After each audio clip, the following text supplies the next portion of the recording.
Guys, let's talk about the speech from the owner of South Africa, the real president of South Africa. The others can talk, but let's talk about the real president of South Africa, Mr. Johan Rupert. Johan Rupert makes a speech in the White House. There are some things that he said that I think it's worth our attention. It's worth our ears. You know what I'm saying? It's worth everything. He said, he said that there is a crime in this country, right? Because we need to dissect his speech. There are a few points there. He says there's a crime, and this crime affects everybody. Black, white, Indian, colored. Does not matter where you stay. Everybody is affected by crime. Is that not the truth? Yes, it is the truth. And then he said some other thing as well. He says that the South African government used to use Zuma drones from America. And those drones were stopped by President Jacob Zuma because Zuma said these drones are being used to spy in this country. And I said to myself, wait, pause right there. Put a pause, don't rush. Why did Jacob Zuma stop those drones? Is this not a way of bringing that complete dominance to South Africa? And we need to look at South Africa. Why are these countries so eager to get hold of South Africa? We will dissect that. There's another third point that he mentions there that I want us to deal with. He then begged, because they were begging. They begged Donald Trump to say, listen, we need Starlink in South Africa to solve crime. And then I said, wait, you mean we can't solve crime without Starlink? We need drones from you to solve crime. And I was like, wait, you mean we can't get any other drones? We need it from America to solve crime. What are you telling us, Mr. Johan Rupert? What exactly are you saying? But before I go a bit deeper on this matter, I want you to listen to the man himself. And Pumzile van Dam tweeted, in her tweet, she said, she said that Johan Rupert didn't have to do it.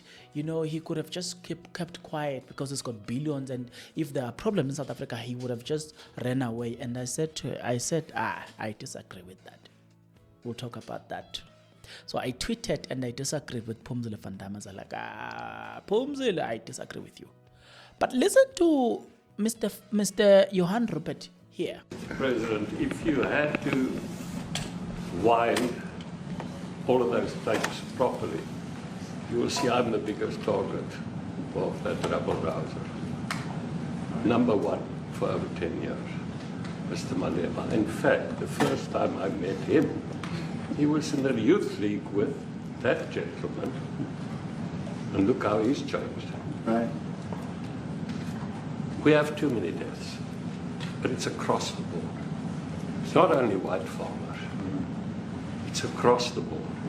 And we need technological help. We need Starlink at every little police station. We need drones. I actually got drones donated for the peace parks to stop elephant and rhino poaching. And his predecessor stopped the importation because he said the United States would spy on us. I mean, US basics, the ridicule. So if you can help us. Remember, sir, you and I lived in New York in the 70s. We never thought New York could be what it became. 2 commissioners, a tough mayor. We need your help to stop this awful killing. But it's across the board. Ernie is right now building a house in George. I'm building 3 cottages for my grandchildren on a farm outside Graaff-Reinet. I often go to bed without locking the door. And we have a serious problem with illegal aliens who stream across the border.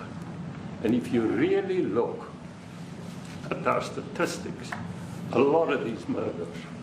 Firstly, it's unemployment and illegal aliens.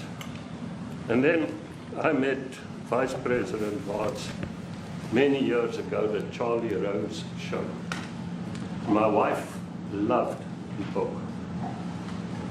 And she reminded me this morning that you emphasized the devastation that occurs when big companies leave towns and cities, and there's a culture of dependency that develops. And I remember you discussing it. Now that's our problem. If we don't get our economy to grow, the culture of dependency and the lawlessness will increase. I've again been against apartheid all my life, and I'm their number one target. Please just Google my name and Malema. You'll see it, sir. He marched on the farm. But the crime is bad. The crime is terrible, sir, but Mr. Steenhuisen won't admit to it, but he runs the Western Cape, where I live. And the biggest murder rate is in the Cape Flats. Gangs. We've got gang warfare. Like your M33, whatever these guys. We've got equivalents there. But we need your help, sir. And we need Elon technology. Well, one of the real areas of support is really in investment. First of all, listening to Mr. Johan Rupert here, what you have just heard, I have a problem with some of the things. Why specifically Starlink? How does Starlink help in solving problems? Okay, you say, but Bongs, it has got a satellite. And I said, okay, if they have a satellite, why don't you bring the Chinese to come and bid with Starlink gay? If it's about fair play, bring the Chinese, because the Chinese have a same internet thing that is competing with Starlink. So why don't you bring them and say, come, we invite you, America, to come bid in South Africa. As you come and bid in South Africa, you will compete with others, and then they come and compete with Chinese here. Whosoever offers the better service, then we accept them.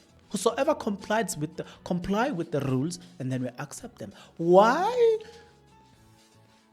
does he specifically think that we need Starlink? We need Starlink, Mr. President, to solve crime. 2, Chinese have invented some of their drones that are doing ridiculous things. Hey, Chinese are advanced. The country that we know as of now, that when it comes to technology, is China. Why am I buying product from people who are buying from China? Why can't I go straight to China? Why America? Why am I? Okay, let's argue and say they invented their own drones. Fine. Why don't we say, if this is a fair competition, why don't we say, Mr. President, in South Africa we have identified that we would love to have drones. In the interest of democracy, we would love to see which company will offer us the best drone.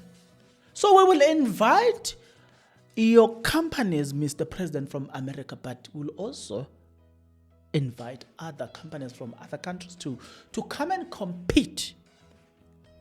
And then whosoever offers us the best for less will be accepted.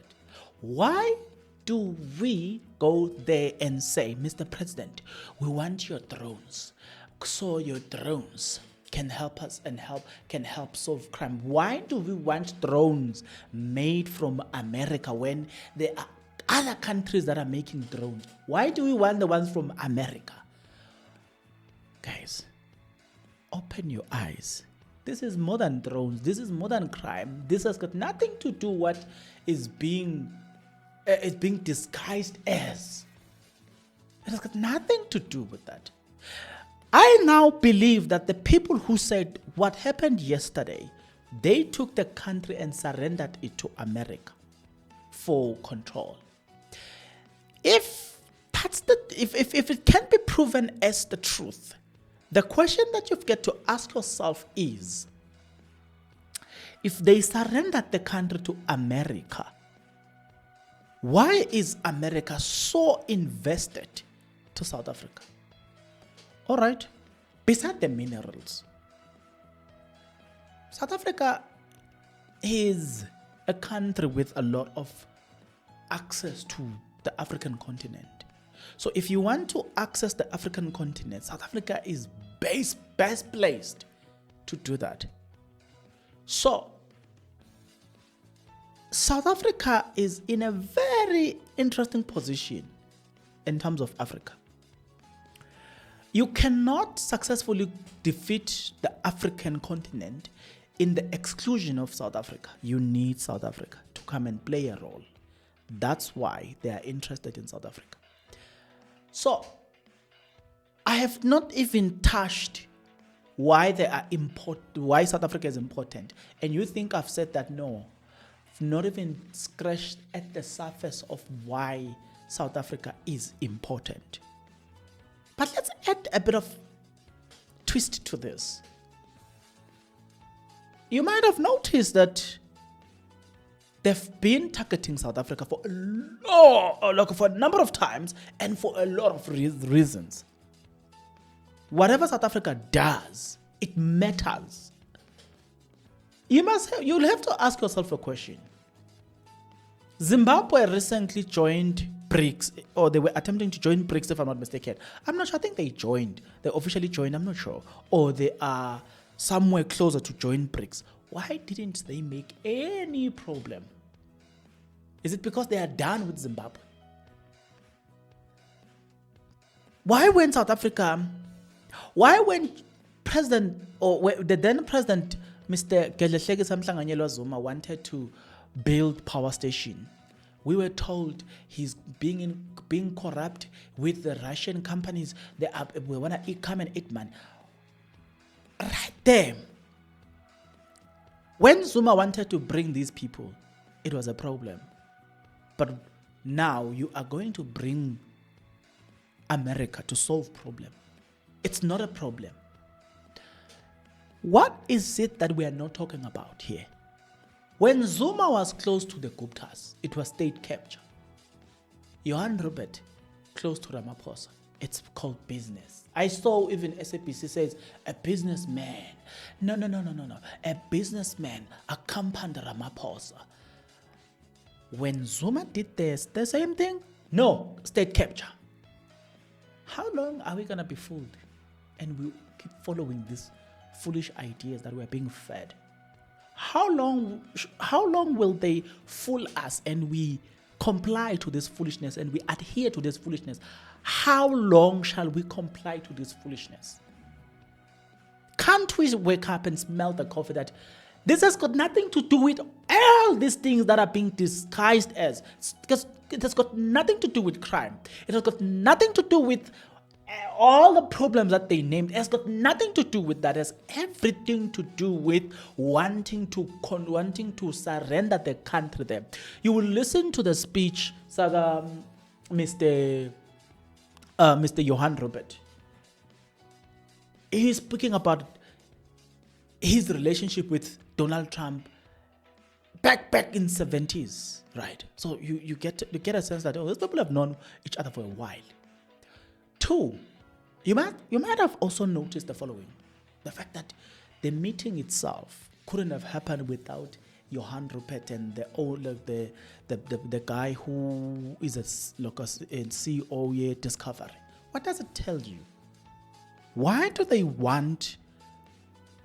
It's like they are taking the country away from BRICS, making sure that it goes towards NATO.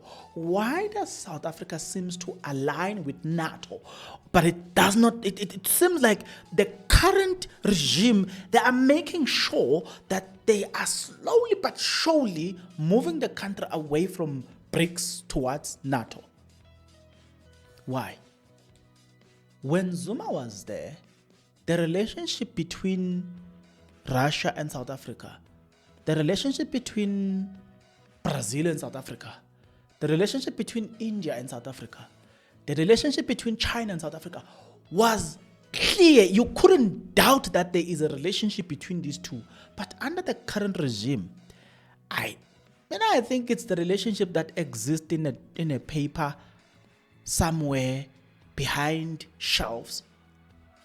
You don't get a sense that South Africa has a relationship with Russia.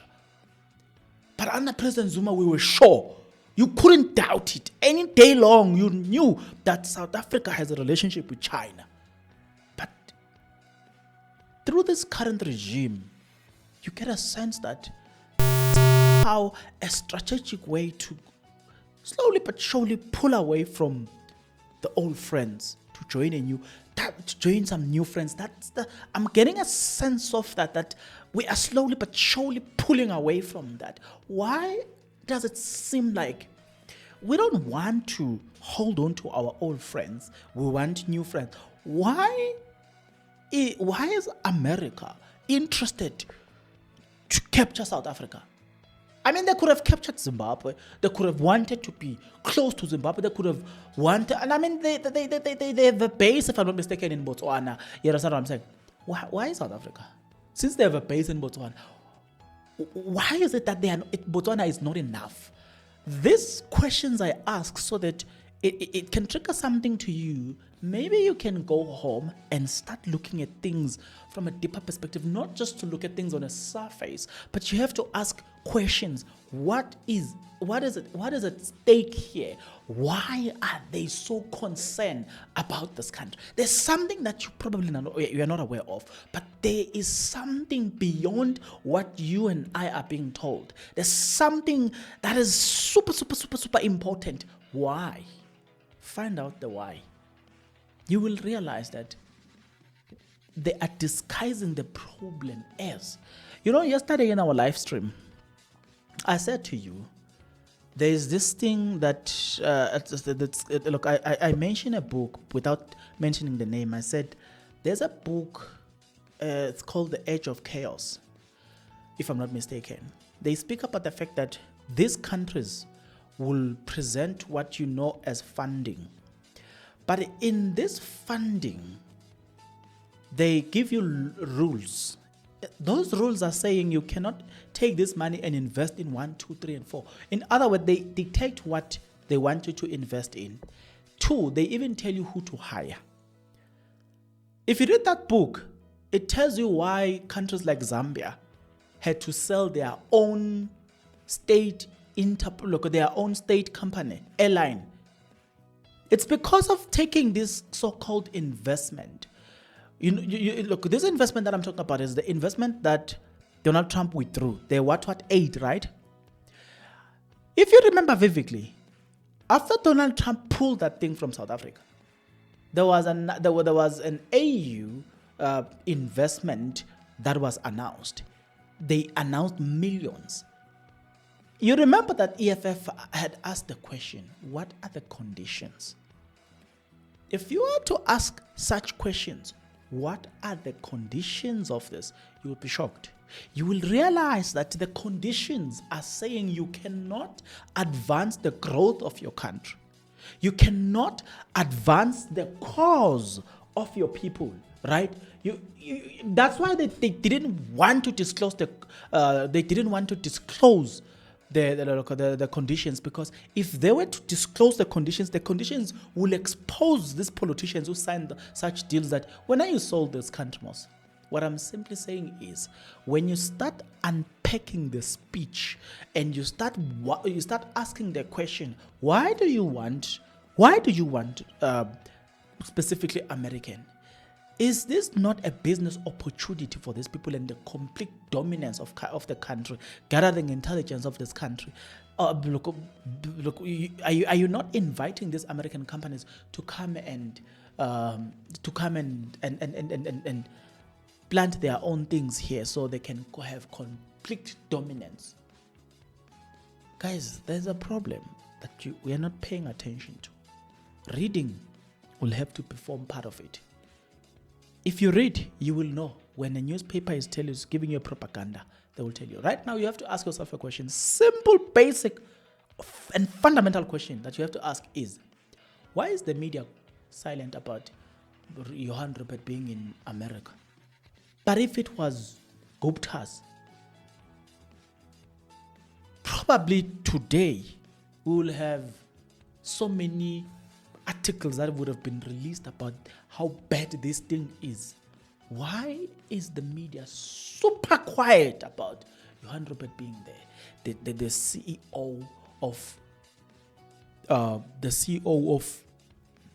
this company, the CEO of this company, Discover, being there.